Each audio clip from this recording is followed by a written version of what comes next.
చిత్తూరులో lottery దందాపై NTV కథనాలతో పోలీసులు alert అయ్యారు. వరుస దాడులతో లాటరీ ముఠాలు పట్టుబడుతున్నాయి. ఇటు దర్యాప్తులో దిమ్మ తిరిగే విషయాలు బయటకు వస్తున్నాయి. చిత్తూరు జిల్లాలో అక్రమ లాటరీ వ్యాపారం 3 పువ్వులు 6 కాయలుగా సాగుతోంది. సామాన్యుల ఆశలను ఆసరాగా చేసుకుని లాటరీ మాఫియా రెచ్చిపోతోంది. దేశంలో 12 రాష్ట్రాల్లో అఫీషియల్గా నడుస్తున్న లాటరీ బిజినెస్ ఏపీలో మాత్రం ఇల్లీగల్. ఇక ఎక్కడా లేని ఆన్లైన్ లాటరీ సిస్టమ్ ఇప్పుడు చిత్తూరులో విస్తరిస్తోంది. గత కొంతకాలంగా చిత్తూరు కేంద్రంగా కొనసాగుతున్న లాటరీ టికెట్ల అమ్మకం వ్యాపారం రోజు లక్షల్లో సాగుతోంది. 2 ముఠాలుగా ఏర్పడి లాటరీ టికెట్లను ఇక్కడ విక్రయిస్తున్నారు. ప్రత్యేకించి కేరళలో అధికారికంగా నడుస్తున్న లాటరీ జూదం ఇప్పుడు చిత్తూరులో అనధికారికంగా కొనసాగుతోంది.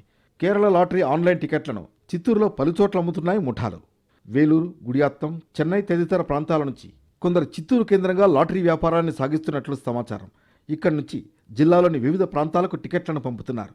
దీంతో పాటు సాంకేతిక పరిజ్ఞానాన్ని ఉపయోగించి ఎవరికీ అనుమానం రాకుండా వాట్సాప్లో కూడా టికెట్ల అమ్మకం సాగుతోంది. నగరంలోని టీ దుకాణాలే కేర్ ఆఫ్గా ఈ దందా సాగుతోంది.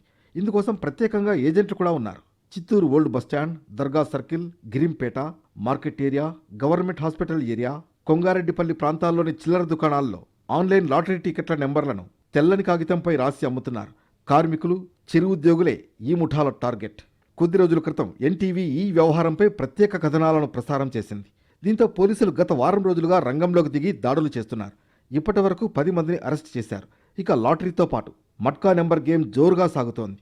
ప్రధానంగా ఓపెన్ క్లోజ్ 2 ఆటలుంటాయి. ప్రస్తుతం పోలీసుల నిఘా ఉండడంతో వాట్సాప్ నెంబర్లు పంపుతూ దందా చేస్తున్నారు. ఇక చిత్తూరులో కొనసాగుతున్న లాటరీ టికెట్ల ఇల్లీగల్ బిజినెస్ పై సోషల్ మీడియాలోనూ పోస్టింగ్ల ఫైట్ కొనసాగుతోంది.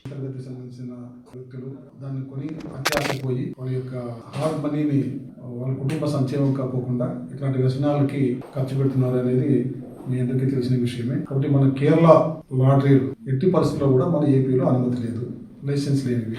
ఇప్పుడు ఎవరు కూడా దాన్ని ఎట్టి పరిస్థితుల్లోనూ ఎంటర్టైన్ చేయొద్దండి, ఎవరు కొనొద్దండి. ఎవరైనా ఎక్కడైనా అట్లాంటి కార్యక్రమాలు ఉన్నా కూడా పోలీసులకు సమాచారం ఉంది.